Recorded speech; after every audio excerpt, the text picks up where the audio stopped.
Hi, welcome to my backyard. I'm getting ready to put some tomatoes in this. This is a 4x4 garden, and I've had it for several years, and I've gotten multiple pounds of vegetables out of this garden. Today I'm just going to put 4 tomato plants. I'm probably going to put a squash in the middle, a little mini honey nut squash, similar to butternut but much smaller, and hopes that it'll produce many squash. When we put butternut squash in here with tomatoes, we had hundreds of pounds of that. So you don't need a lot of garden space to grow a lot of vegetables. Let's get started on these tomatoes.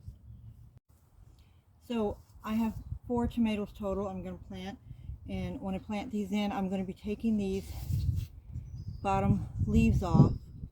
I want to make sure I can plant deep enough, and I'm not going to prune the suckers out. A lot of people do, and I have tried that before. I just feel like my plants are healthier and do better if I just let them go natural and just keep an eye on them. If they get overgrown, I trim them back.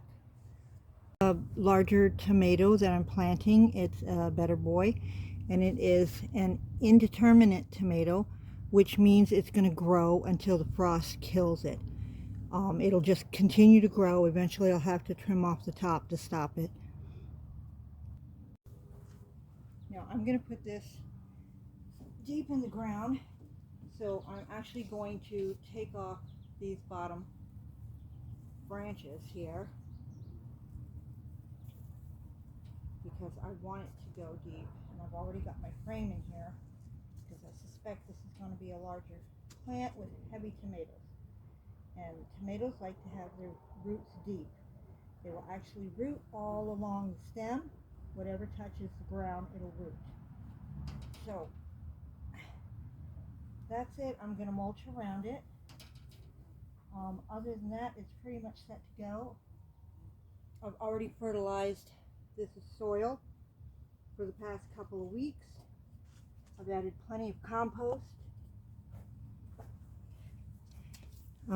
Added a little sand, perlite, a variety of other things.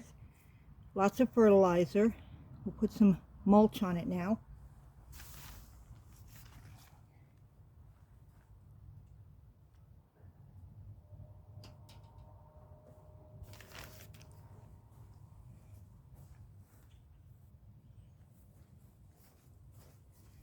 Get this mulched in.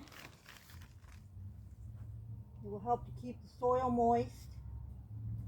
It'll also help keep dirt from splashing up on the leaves when it rains.